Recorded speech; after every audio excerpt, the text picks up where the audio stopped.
तो चलिए स्टार्ट करते हैं। सभी को जय हिंद, सभी को वंदे मातरम, सभी को गुड इवनिंग, गुड इवनिंग, सभी को गुड इवनिंग। आवाज आ रही है? चलिए तो स्टार्ट करते हैं। यहां पर आज आपका पहला क्वेश्चन कह रहा है आपसे, किसकी उपाधि जग उजियारे थी? यहां पर बताइए किसकी उपाधि जग उजियारे थे। यहां पर आपका आंसर यहां पर सही क्या हो जाएगा? तो चलिए यहां पर आंसर देखो आने शुरू हो गए हैं और इसका राइट आंसर हो जाएगा कौन सा? यहां पर कुछ लोगों ने तुक्का लगाया है, जो बिल्कुल सही तुक्का लग गया है, निजामुद्दीन औलिया का था। याद रखिए ऑप्शन आपका सी हो जाएगा कि निजामुद्दीन औलिया का नाम क्या था? जग उजियारे था। इसका ऑप्शन सी हो जाएगा। क्लियर है? चलिए आगे बढ़ते हैं। क्वेश्चन आपसे अगला पूछा गया है। यहां पर देखिए अगला क्वेश्चन, किसे तोता ए हिंद कहा जाता था? किसे तोता ए हिंद कहा जाता था? इसका जवाब दीजिए। आपका राइट आंसर यहाँ पर क्या हो जाएगा?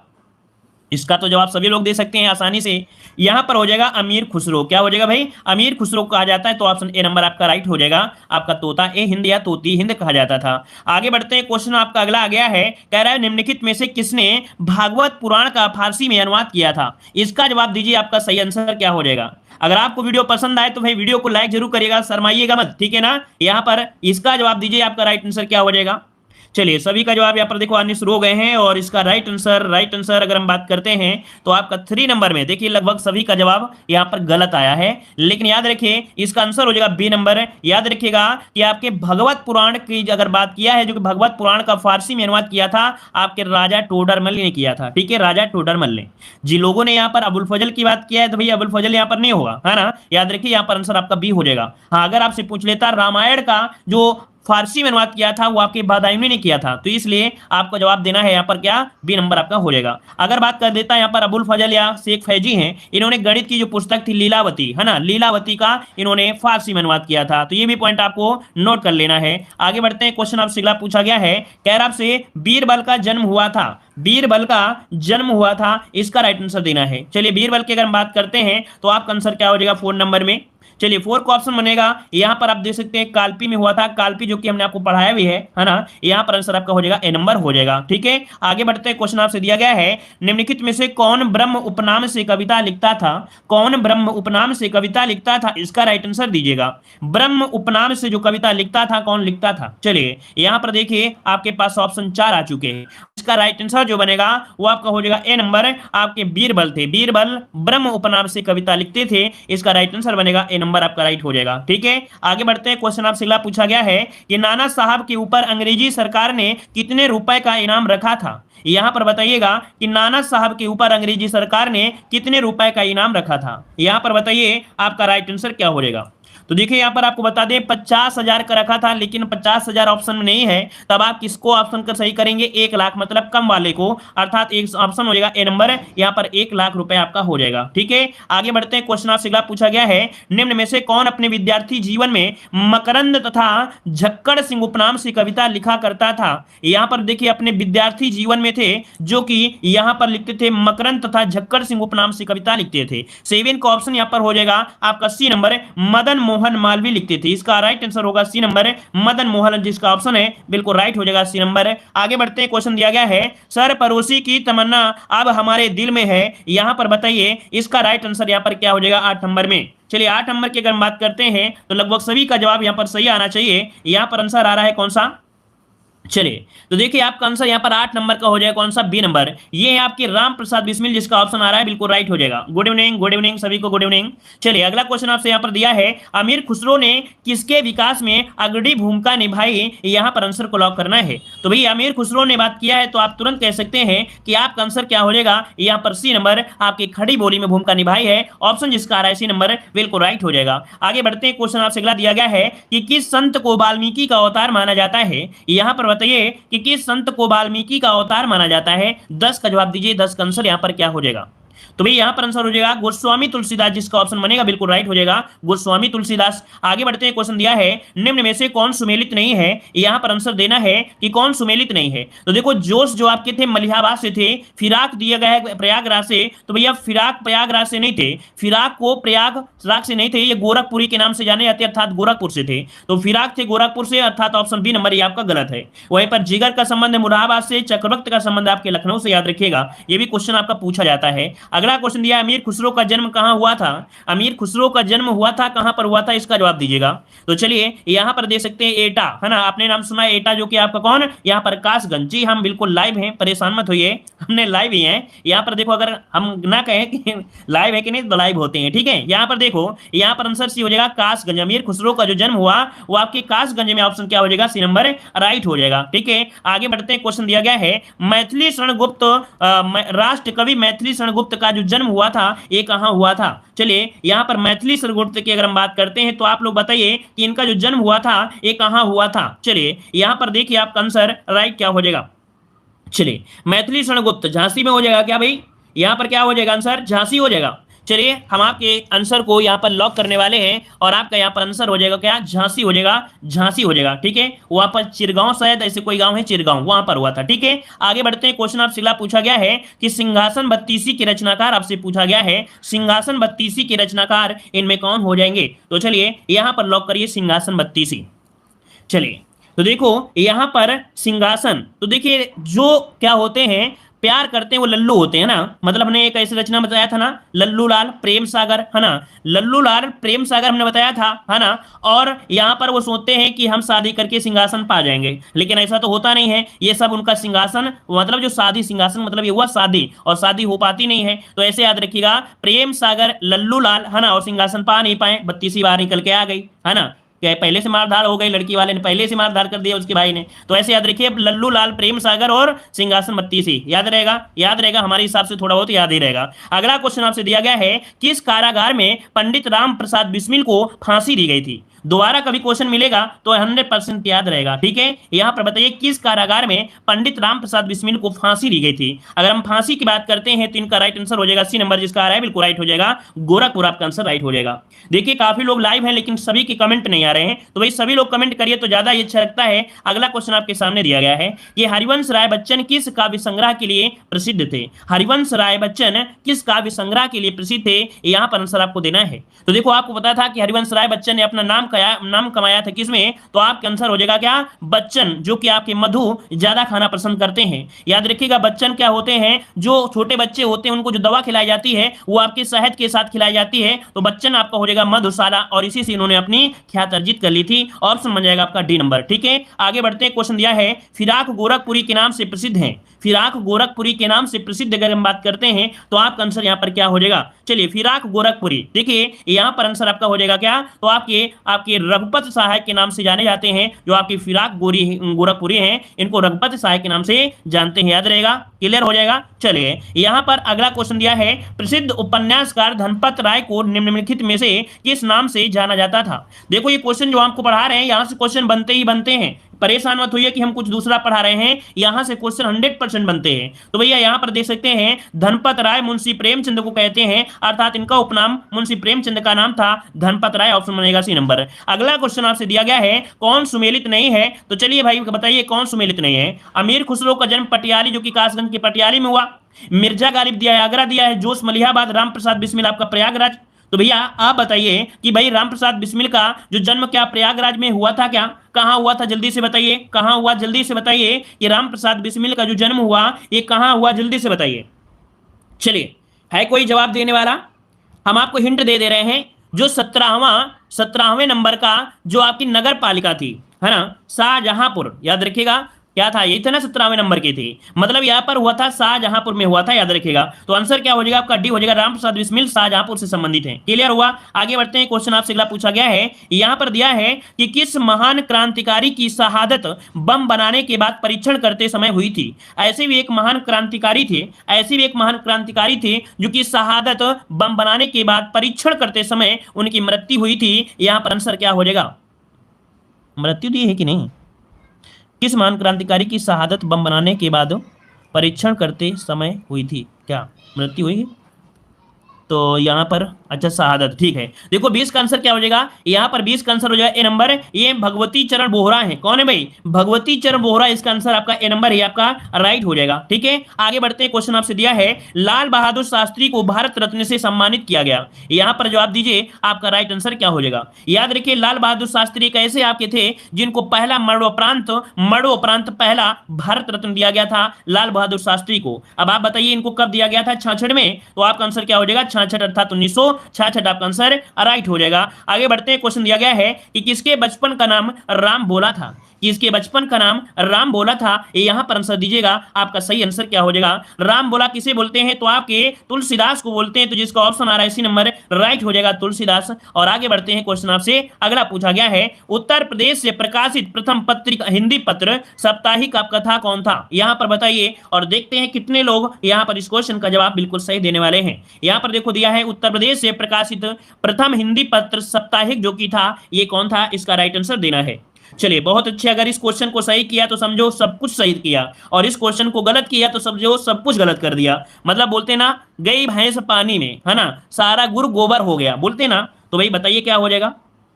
चलिए बहुत अच्छे, वेरी गुड। यहां पर आंसर बनेगा बी नंबर, बनारस अखबार हो जाएगा। याद रखिए इसका आंसर हो जाएगा बनारस अखबार बनेगा। यहां पर देखो आपसे पूछा है उत्तर प्रदेश से प्रकाशित, लेकिन भाई हमने जब भी आपको पढ़ाया है तो आपको बताया उदंत मार्तंड जो आपका प्रकाशित होता था ये कोलकाता से प्रकाशित होता था। क्या ये कोलकाता से प्रकाशित होता था, लेकिन पूछा है उत्तर प्रदेश से प्रकाशित। हाँ उत्तर प्रदेश के जरूर थे आपके कह सकते हैं जो पंडित जुगल किशोर, लेकिन ये प्रकाशित होता था कोलकाता से, इसलिए इसका जो क्वेश्चन बनेगा, आंसर बनेगा, वो बनारस अखबार होगा। क्लियर हो गया है। अच्छा यहां पर इसी से रिलेटेड दूसरा क्वेश्चन इसी के सामने दिया है कि उत्तर प्रदेश से प्रकाशित प्रथम हिंदी पत्र बनारस अखबार के संपादक कौन थे।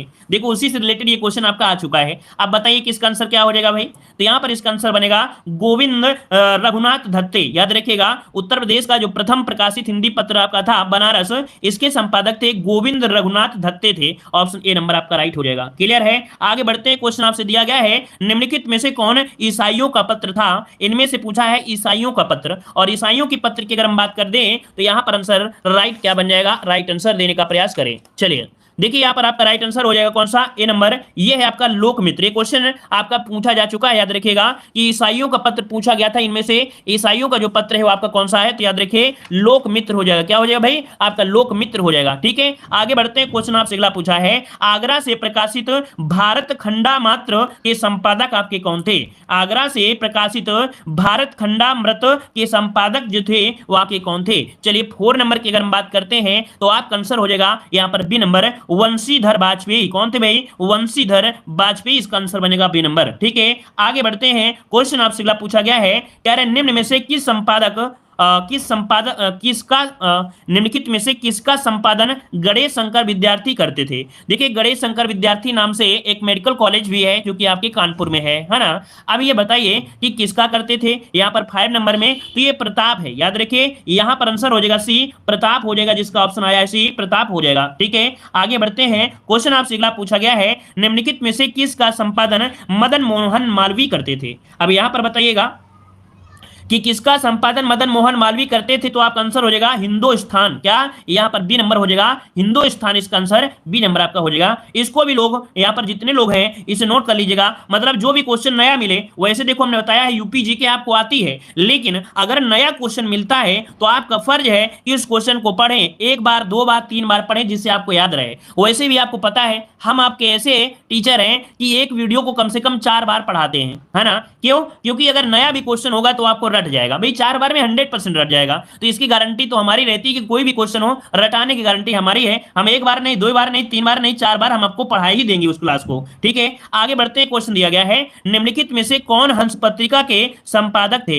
हंस पत्रिका के पूछा गया है, आपका आंसर इनमें से क्या हो जाएगा। हंस पत्रिका के संपादक पूछा है, यहां पर आंसर हो जाएगा कौन, मुंशी प्रेमचंद, जिसका ऑप्शन बनेगा राइट हो जाएगा बी नंबर। आगे बढ़ते हैं। क्वेश्चन आपसे अगला पूछा गया है हिंदी प्रदीप के संपादक आपके कौन थे। हिंदी प्रदीप के संपादक पूछा गया है, जो कि बहुत बार क्वेश्चन आपसे एग्जामों में पूछा गया है। अब आप बताइए कि इसका राइट आंसर क्या हो जाएगा। वीडियो को जिन लोगों ने लाइक नहीं किया है तो ईमानदारी से वीडियो को लाइक जरूर करिएगा, ठीक है ना। हिंदी प्रदीप के संपादक 8 नंबर में ऑप्शन आ रहा है बालकृष्ण भट्ट, तो बिल्कुल सही जवाब है Balkrishna Bhatt, option D number आपका राइट हो जाएगा। आगे बढ़ते हैं, क्वेश्चन आपसे दिया है कि भारत के पहले उर्दू अखबार जामे जहानुमा के संपादक कौन थे। देखिए यहां पर ये भारत का पहला उर्दू अखबार है, नाम क्या है, जामे जहानुमा, इसके संपादक कौन हो जाएंगे, ये है आपके मिर्जापुर से प्रकाशित होता था सदा सुखलाल। यहां पर आंसर क्या हो जाएगा, यहां पर सदा सुखलाल, ऑप्शन आपका हो जाएगा बी नंबर, सदा सुखलाल हो जाएगा, ठीक है ना, क्लियर हो गया। आगे बढ़ते हैं, क्वेश्चन आपसे दिया गया है, देखते हैं, बोलते हैं ना कि जहन्नुम में जाओगे तो सब कुछ मिल जाएगा, तो वहां पर सदा सुखी मिल जाओगे, है ना। एक बार मरने के बाद सब कुछ क्या होता है, सही हो जाता है, काम बिगड़े काम सब बन जाते हैं, तो आपको याद रखिए जहानुमा सदा सुखी रहो, ठीक है। आगे बढ़ते हैं, क्वेश्चन दिया है उत्तर प्रदेश के पहले उर्दू अखबार का नाम बताइए। अब आपसे क्वेश्चन पूछा गया है कि उत्तर प्रदेश के पहले उर्दू अखबार पूछा है, अब आप क्या जवाब देंगे, तो आप बताएंगे दरलूक, क्या नाम है, सदरूल का नाम है, ये नंबर हो जाएगा, ये नाम है आपका सदरूल, सदरूल, ये उत्तर प्रदेश का पहला उर्दू अखबार है, तो इसको नोट करिए, डी नंबर आपका हो जाएगा आपका सदरूल हो जाएगा, इसको भी नोट कर लीजिएगा, ठीक है। ये भी नया क्वेश्चन है। अगला क्वेश्चन दिया है कि कामरेड तथा हमदर्द अखबार प्रकाशन करते थे। अब यहां पर बताइए कि कामरेड हमदर्द अखबार का प्रकाशन करते थे, कौन करते थे, तो चलिए यहां पर देखिए हमदर्द दिया गया है, आंसर हो जाएगा कौन, यहां पर जौहर अली, मतलब ऑप्शन हो जाएगा ए नंबर इसका राइट हो जाएगा, ठीक है। कामरेड और जो हमदर्द है वो आपका आंसर हो जाएगा मौलाना मोहम्मद अली जौहर हो जाएगा, आंसर हो जाएगा ए नंबर हो जाएगा, ठीक है। चलिए आगे बढ़ते हैं, देखो यहां पर अगला क्वेश्चन दिया गया है कि उर्दू दैनिक कौमी आवाज का प्रकाशन निम्नलिखित में से किनके प्रयासों के फलस्वरूप हुआ था। देखिए घबराइएगा मत कि हमको नए क्वेश्चन नहीं मिल रहे हैं और मजा नहीं आ रहा है, तो देखो हमने बताया कुछ नए भी क्वेश्चन, कुछ आपके पुराने भी क्वेश्चन है। मजे के लिए पढ़ाई नहीं होती है, पढ़ाई होती है ज्ञान के लिए और एग्जाम को फाइट करने के लिए, ठीक है ना। कभी भी इसे मजे के लिए, हाँ जहां जरूरत होती है मजे के लिए पढ़ाते हैं, बहुत अच्छी चीजें टॉपिक होते हैं जहां मजे के लिए भी होते हैं, लेकिन नहीं, जो चीज आपको नहीं मिल रही है, जो टॉपिक आपने हमेशा क्लियर कर लिया है और क्लियर करने के बाद भी अगर नए क्वेश्चन मिलते हैं उनको आपको नोट करना है, ठीक है ना, क्योंकि अगर वो क्वेश्चन आपके क्लियर हो गए तो समझो आपकी पढ़ाई मजे की हो गई। तो देखिए कह रहा है दैनिक उर्दू दैनिक कौमी आवाज का प्रकाशन निम्नलिखित में से किनके प्रयासों के फलस्वरूप हुआ, तो आंसर हो जाएगा जवाहरलाल नेहरू तथा रफी अहमद, रफी अहमद मतलब ऑप्शन बनेगा ए नंबर राइट हो जाएगा, क्लियर है, इसका स्क्रीनशॉट लीजिए। अगला क्वेश्चन आपसे दिया गया है, कह रहा है कि 2011 की जनगणना के अनुसार प्रदेश की वार्षिक वृद्धि दर पूछा गया है। अब यहां पर बताइए जो 2011 की जनगणना हुई उसकी पूछा गया है वार्षिक वृद्धि दर जो थी वो कितनी थी, तो याद रखिए आपका आंसर हो जाएगा यहां पर ए नंबर हो जाएगा 1.85%, ऑप्शन बनेगा ए नंबर 1.85%, ऑप्शन बनेगा ए नंबर हो जाएगा। इस क्वेश्चन को भी आप लोग नोट कर लीजिएगा। आगे बढ़ते हैं, क्वेश्चन दिया है सर्वाधिक लिंगानुपात वाला जिला कौन है, तो लिंगानुपात कहां मिलता है भाई, जौनपुर में मिलता है ना, हमने आपको कई बार पढ़ाया है कि सर्वाधिक जौनपुर में आपको लिंगानुपात है, यहाँ पर महिलाएं बहुत ज्यादा हैं और यहाँ लड़के कम पड़ जाते हैं शादी के लिए, तो एक के साथ दो शादी नहीं होती है, परेशान मत होइए, है ना, क्योंकि हिंदू धर्म में ऐसा नहीं है कि भाई ज्यादा लड़कियां हैं तो दो के साथ मतलब एक लड़के के साथ कर दो, भैया और भी डिस्ट्रिक्ट है वहां भी कर सकते हैं, कोई दिक्कत नहीं है, ठीक है। तो याद रखिए यहाँ पर लड़कियों की संख्या कहां पर है, तो आपके याद रखिए लिंगानुपात कहां पर है, जौनपुर में, याद रखिएगा, ठीक है। आगे बढ़ते हैं, क्वेश्चन दिया गया है कि न्यूनतम लिंगानुपात, अब जब लिंगानुपात न्यूनतम है तो यहाँ पर ट्रांसफर कर दो और यूरेज बराबर कर दो, कहां पर, तो आपका आंसर हो जाएगा कौन सा, न्यूनतम लिंगानुपात कहां पर है, जो गौतम बुद्ध है, याद रखिए कौन हो जाएंगे, गौतम बुद्ध हो जाएंगे, ऑप्शन आपका बी हो जाएगा। अब भैया लिंगानुपात तो क्या भैया, तो यहाँ पर गौतम बुद्ध हो जाएगा, ऑप्शन डी हो जाएगा, ठीक है ना।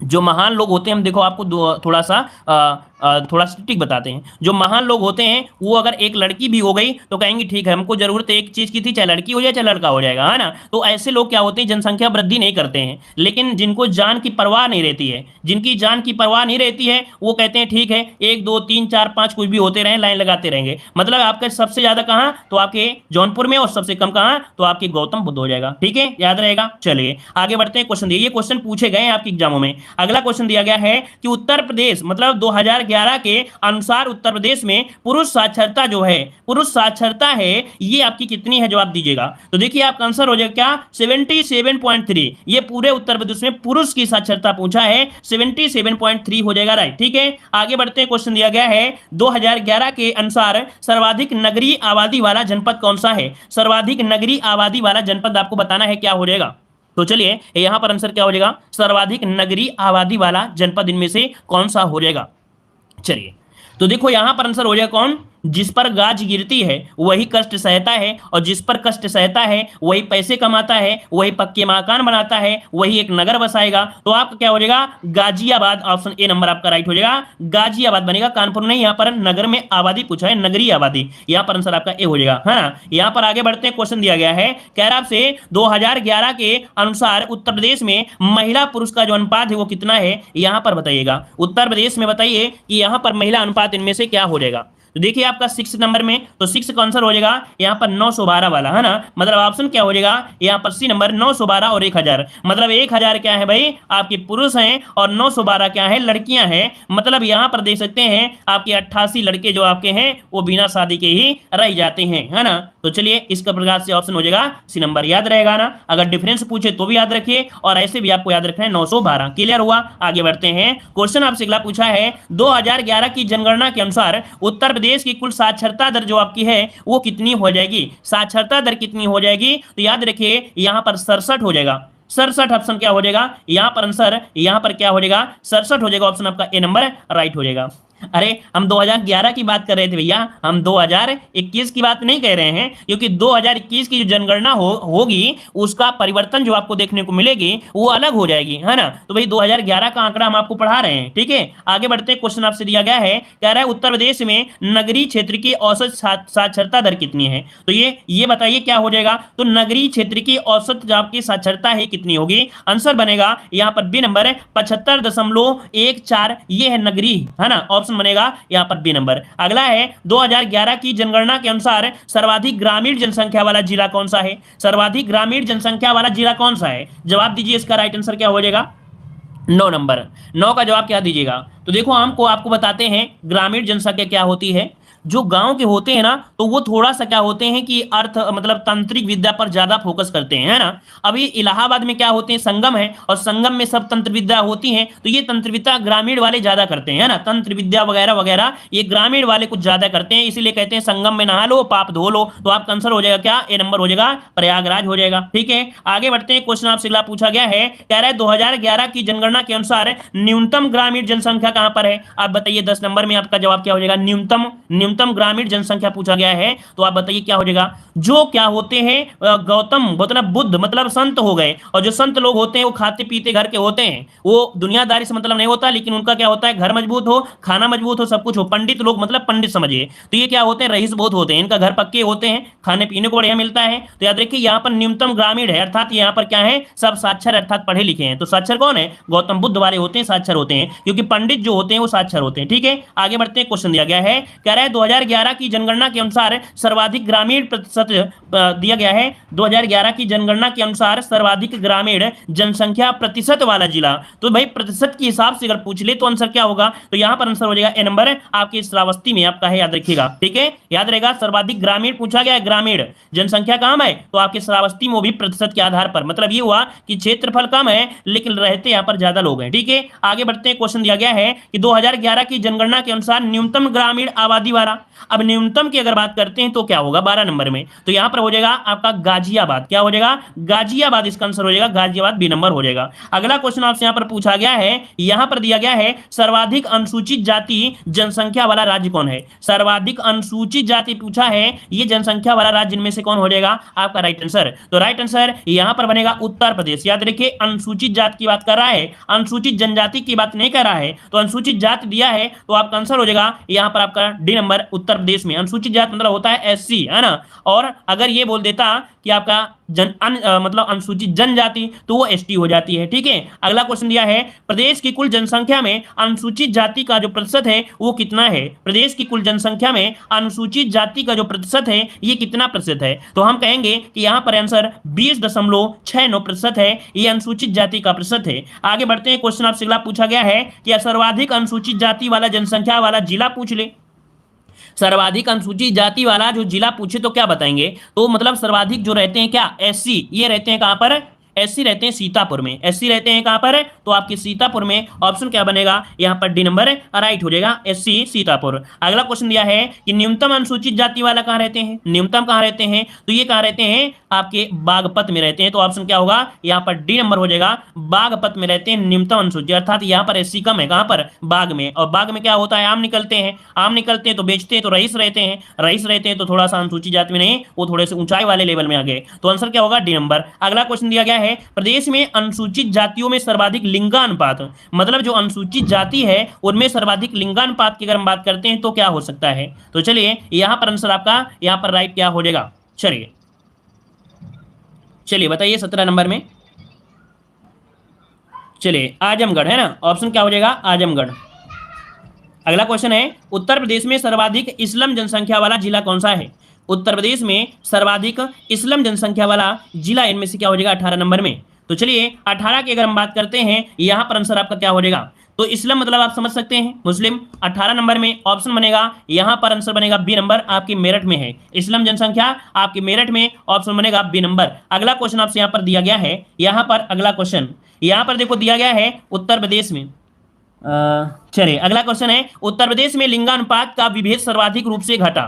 उत्तर प्रदेश में लिंगानुपात का विभेद सर्वाधिक जो घटा ये कब घटा था। देखिए 19 नंबर की अगर हम बात करते हैं तो ये है आपके 1991 और 2001 के बीच ये सर्वाधिक आपका डिफरेंस आपको मिलता है। ऑप्शन क्या हो जाएगा यहाँ पर हो जाएगा कौन सा आपका डी हो जाएगा, ठीक है ना। चलिए अगला क्वेश्चन आपसे दिया गया है जनगणना 2011 के अनुसार सर्वाधिक साक्षरता वाले 4 जिलों का सही अवरोही क्रम आपको बताना है। सर्वाधिक साक्षरता की बात किया गया है तो आप बताइए सर्वाधिक साक्षरता के हिसाब से कौन मिलेंगे। सबसे ज्यादा गौतम बुद्ध नगर है भाई, सबसे ज्यादा पढ़ा लिखा कौन है, गौतम बुद्ध नगर है ना भाई, हमने पहले बताया है। इसके बाद कानपुर, फिर इसके बाद औरैया, फिर आपका इटावा। तो आंसर क्या हो जाएगा यहाँ पर, आंसर आपका राइट हो जाएगा कौन सा है भाई, गौतम बुद्ध नगर है ना। तो गौतम बुद्ध नगर फिर कानपुर, मतलब ऑप्शन बी हो जाएगा। सॉरी कौन सा क्वेश्चन खोल लिए भाई, सी नंबर। अच्छा गाजियाबाद कहाँ, गौतम सी नंबर है आपका भाई, सी नंबर यहाँ पर लिखा है, सी नंबर मतलब आपका कौन है, सी नंबर है गौतम बुद्ध नगर, कानपुर, औरैया और आपका इटावा। ऑप्शन आपका सी हो जाएगा है ना, सी नंबर। अगला क्वेश्चन दिया गया है, यहाँ पर दिया गया है 2011 के अनुसार सर्वाधिक औसत साक्षरता वाले निम्न में से 4 जिले, जो कि अवरोही क्रम पूछा गया है। तो आप बताइए सर्वाधिक औसत साक्षरता के हिसाब से बताइए कौन हो जाएंगे।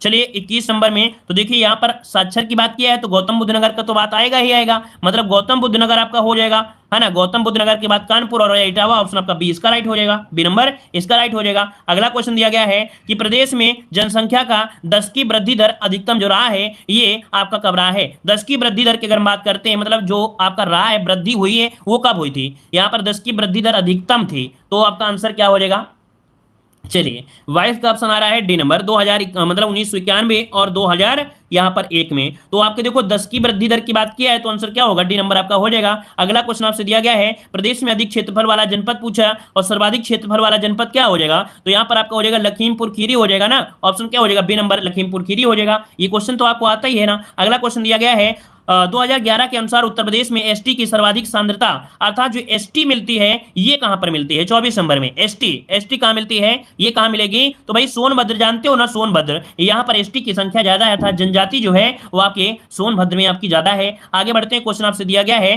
कि जनगणना 2001 के अनुसार निम्नलिखित में से कौन सर्वाधिक साक्षर है। मतलब ये 2001 की बात किया है, कह रहे हैं इसके अनुसार जो साक्षर रहे हैं वो आपके जैन जो आपके थे वो ज्यादा आपके साक्षर थे। ऑप्शन बनेगा यहाँ पर आपका ए नंबर। अगला क्वेश्चन दिया गया है निम्न में से कौन जनसंख्या की दृष्टि से उत्तर प्रदेश का सबसे बड़ा यहाँ पर जनपद है। तो भाई जनसंख्या के हिसाब से पूछा है तो आप लोग जवाब क्या देंगे 26 नंबर में। तो यहां पर अभी हमने बताया था भाई जनसंख्या की दृष्टि से कौन, तो भैया आपका ग्रामीण की मतलब ग्रामीण के हिसाब भी है और जनसंख्या के हिसाब भी है कौन भाई, ये प्रयागराज है, गंगा किनारे आ जाते हैं। यहाँ पर आंसर क्या होगा, यहाँ पर भी हो जाएगा प्रयागराज हो जाएगा। आगे बढ़ते हैं, क्वेश्चन दिया गया है 2011 के अनुसार निम्नलिखित में से सबसे कम जनसंख्या वाले जिला, और सबसे कम जनसंख्या वाला जिला क्या हो जाएगा, सबसे कम जनसंख्या वाला जो जिला होगा वो कौन सा होगा, ये महोबा है क्या भाई। महोबा जो बुंदेलखंड क्षेत्र में है, पानी की कमी होती है, ऑप्शन क्या होगा डी नंबर हो जाएगा महोबा। अगला क्वेश्चन आपसे ये क्वेश्चन पूछा गया था वीडियो एग्जाम में। अगला क्वेश्चन आपसे यहाँ पर दिया गया है 2011 के अनुसार प्रदेश के किस जिले में सबसे कम महिला साक्षरता है? सबसे कम महिला साक्षरता की अगर हम बात करते हैं तो आप बताइए कि इसका आंसर क्या हो जाएगा सबसे कम महिला साक्षर 28 नंबर में। तो ये आपके रामपुर में है ना। रामपुर के लोग क्या होते हैं, सिर्फ क्या करते हैं, चाकू बनाते हैं। रामपुरी चाकू बनाते हैं और मार काट का काम कर देंगे, है ना। तो भैया यहाँ पर क्या होगा भाई, पढ़ाई लिखे थोड़े होंगे। तो यहाँ पर हो जाएगा सबसे कम महिला साक्षर कहां पर है, आपके चाकू अर्थात यहाँ पर रामपुर। ठीक है, आगे बढ़ते हैं। क्वेश्चन आपसे अगला पूछा गया है, यहाँ पर दिया है 2000 जनगणना 2011 के अनुसार सर्वाधिक साक्षरता वाला जिला कौन सा है? चलिए, तो भाई सर्वाधिक साक्षरता वाला जिला पूछ लिया है। अब आप बताइए इनमें से क्या आंसर हो जाएगा। तो सबसे पहले अगर आपका गौतम बुद्ध नगर है तो पहले आप लगाएंगे कि बी नंबर गौतम बुद्ध नगर लगाएंगे कि नहीं लगाएंगे, है ना। अगर ये ना होता फिर आप लोग कानपुर लगा सकते थे, है ना। अगर गौतम बुद्ध नगर ना होता तो कानपुर लगा सकते थे। अगला क्वेश्चन दिया गया है 2011 की जनगणना के अनुसार निम्नलिखित में सर्वाधिक जनघनत्व पूछा गया है। सर्वाधिक जनघनत्व जो आपका है ये आपकी कहां का है? सर्वाधिक जनघनत्व मतलब रहने की जो संख्या है लोगों की वो ज्यादा है, ये आपके कहां पर है, इसका जवाब दीजिए। यहां पर राइट आंसर क्या हो जाएगा? चलिए, राइट आंसर की अगर हम बात करते हैं तो आंसर आपका बनेगा यहाँ पर सी नंबर, आपका गाजियाबाद हो जाएगा भाई। गाजियाबाद अभी मैंने बताया था गाजियाबाद में। ठीक है, अगला क्वेश्चन आपसे यहाँ पर दिया गया है, कह रहा आपसे क्वेश्चन आपसे अगला दिया गया है, निम्न में से किस जनजाति को पतवार राजपूत घराने से संबंधित माना जाता है? यहाँ पर बताइएगा निम्नलिखित में से किस जनजाति को पतवार राजपूत घराने से संबंधित माना जाता है? यहाँ पर आंसर हो जाएगा कौन? बुक्सा जनजाति। आंसर बनेगा बुक्सा जनजाति है, ये जनजाति को पतवार राजपूत घराने से संबंधित माना जाता है। ऑप्शन ए हो जाएगा। ठीक है, आगे बढ़ते हैं। क्वेश्चन आपसे अगला पूछा गया है, यहाँ पर क्वेश्चन आपसे अगला पूछा गया है, कह रहा आपसे किस जनजाति समाज की मूल इकाई गोत्र है? यहां पर बताइए किस जनजाति समाज की मूल इकाई गोत्र अर्थात गोत्र होती है? यहां पर 2 नंबर में आपका आंसर यहां पर हो जाएगा बुक्सा जनजाति। ठीक है, बुक्सा जनजाति की मूल इकाई क्या है? गोत्र। ये आपका है, आंसर आपका बी हो जाएगा। आगे बढ़ते हैं। क्वेश्चन आपसे अगला पूछा गया है, यहां पर दिया है क्वेश्चन, निम्नलिखित जनजातियों में से किसमें अनुलोम तथा प्रतिलोम विवाह प्रचलित है? अनुलोम प्रतिलोम का विवाह प्रचलित है, यहां पर आंसर देना है। यहां पर 3 का आंसर यहां पर क्या हो जाएगा? चलिए, अनुलोम प्रतिलोम का विवाह यहां पर जवाब दीजिए क्या हो जाएगा? यहां पर कौन सा हो जाएगा भाई? थारू हो जाएगा, बुक्सा हो जाएगा। यहां पर नंबर ए हो जाएगा बुक्सा जनजाति। क्या? बुक्सा जनजाति ऑप्शन बनेगा यहां पर ए नंबर। अनुलोम प्रतिलोम मतलब क्या होता है भाई? अनुलोम प्रतिलोम क्या होता होगा? मतलब ये होता होगा कि इस घर की लड़की इस घर पे गई और इस घर की लड़की इस घर पे चली गई। ये बढ़िया सिस्टम होगा वैसे, क्योंकि इसमें क्या होता है जो भी होंगे भाई शादी वादी हो जाएगी, दिक्कत नहीं होगी, है ना। तो अनुलोम प्रतिलोम का विवाह बुक्सा वाले करते हैं। ऑप्शन बनेगा आपका ए नंबर। अगला क्वेश्चन आपको दिया गया है, यहाँ पर दिया है उत्तर प्रदेश की सर्वाधिक जनसंख्या वाली जो जनजाति है वो आपकी कौन सी है? उत्तर प्रदेश की सर्वाधिक जनसंख्या वाली जो जनजाति है वो आपकी कौन सी है? तो भाई आपकी थारू होती है। कौन भाई? थारू होती है। यहाँ पर आंसर आपका ए नंबर राइट हो जाएगा। ठीक है ना, आगे बढ़ते हैं। क्वेश्चन आपसे अगला पूछा गया है, यहाँ पर निम्नलिखित में से कौन सुमेलित है? यहाँ पर सुमेलित नंबर पूछा गया है भाई। यहाँ पर देखो भोटिया बारांकी में है, बुक्सा बिजनौर में है। देखिए बुक्सा कहां पर है? बिजनौर में। इसका ऑप्शन बी हो जाएगा। यहाँ पर जो सही है वो आपकी कौन है? बुक्सा बिजनौर में है, याद रखिएगा। ठीक है ना, आगे बढ़ते हैं। क्वेश्चन आपसे अगला पूछा गया है, निम्नलिखित में से प्रदेश के किस जनजाति में बिरादरी पंचायत पाई जाती है? देखो दिया गया है कि किस जनजाति में बिरादरी पंचायत पाई जाती है। बिरादरी पंचायत यहां पर 6 नंबर में ये है आपकी बुक्सा जनजाति। याद रखिए इसका भी आंसर क्या होगा? बुक्सा जनजाति, ये बिरादरी पंचायत पाई जाती है। ऑप्शन ए हो जाएगा। अगला क्वेश्चन आपसे यहां पर दिया गया है, सर्वाधिक अनुसूचित जनजाति के प्रतिशत वाला जो जिला है वो आपका कौन सा है? सर्वाधिक अनुसूचित जनजाति में प्रतिशत वाला जिला 7 नंबर में। अभी हमने बताया था जो आपके एसटी है वो आपके कहां पर है? आपके सोनभद्र में। ऑप्शन बी हो जाएगा आपका सोनभद्र। अगला क्वेश्चन आपसे दिया गया है, थारू समाज में पहले निम्नलिखित में से किस प्रकार का परिवार पाया जाता था? ये बताइए थारू समाज में जो प्रकार था अर्थात कह सकते हैं समाज था, परिवार था, वो किस प्रकार का समाज था? ऑप्शन क्या हो जाएगा? तो देखिए मात्र सत्तात्मक लगाना है, मतलब आपको लगाना है बी नंबर, मात्र सत्तात्मक था। कई बार हमने पढ़ाया भी है। ऑप्शन बनेगा यहाँ पर बी नंबर, मात्र सत्तात्मक लगाना है, पितृ सत्तात्मक नहीं, मात्र सत्तात्मक। ऑप्शन बनेगा बी नंबर। आगे बढ़ते हैं। क्वेश्चन आपसे अगला पूछा गया है, ये सर्वाधिक अनुसूचित जाति वाला जिला। देखो आप सर्वाधिक अनुसूचित जाति पूछा है, मतलब एससी पूछा है, एससी। अब बताइए एससी इनमें से क्या हो जाएगा? 9 की अगर हम बात करते हैं तो आपका आंसर क्या हो जाएगा? सर्वाधिक अनुसूचित जाति वाला जिला। अब यहां पर भी आंसर हो जाएगा सोनभद्र ही हो जाएगा। क्या? सोनभद्र हो जाएगा। अगर सीतापुर होता तो हम लोग बोलते कि भाई सीतापुर में एससी ज्यादा है, लेकिन ऑप्शन नहीं है तो आंसर क्या हो जाएगा? यहां पर आंसर हो जाएगा ए नंबर, सोनभद्र हो जाएगा। ठीक है, आगे बढ़ते हैं। क्वेश्चन आपसे अगला है, ये अगरिया जनजाति निवास करती है। अगरिया जनजाति निवास करती है, आप बताइए ये कहां करती है? अगरिया जनजाति, अगरिया जनजाति ये आपका ऑप्शन हो जाएगा ए नंबर, सोनभद्र में करती है। यहां पर ए हो जाएगा, सोनभद्र में हो जाएगा। आगे आगे बढ़ते हैं, क्वेश्चन आपसे अगला पूछा गया है, परहिया जनजाति निवास करती है, परहिया जनजाति निवास करती है, आपके ऑप्शन क्या हो जाएगा? तो याद रखिए ये भी सोनभद्र में ही निवास करती है परहिया जनजाति, ऑप्शन ए हो जाएगा। अगला क्वेश्चन आपसे दिया गया है, कह रहा है कर्मा किसका लोक नृत्य है, कर्मा किसका लोक नृत्य है, यहां पर आंसर दीजिएगा 12 नंबर में। तो कर्मा ये करते हैं जो आपकी खरवार जनजाति होती है, खरवार जनजाति कर्मा लोक नृत्य करती है, जो मिर्जापुर और सोनभद्र के क्षेत्र में पाई जाती है, ऑप्शन बनेगा यहां पर बी नंबर। आगे बढ़ते हैं, क्वेश्चन दिया है, सबसे कम अनुसूचित जनजाति वाला जिला कौन से है, सबसे कम अनुसूचित जनजाति वाला जिला पूछा गया है, यहां पर बताइए 13 नंबर में। तो याद रखिए बाग में रहती है, हमने बताया था कि बागों में रहती है, इसीलिए तो रईस है, इसीलिए इनको अनुसूचित जाति नहीं बोला है।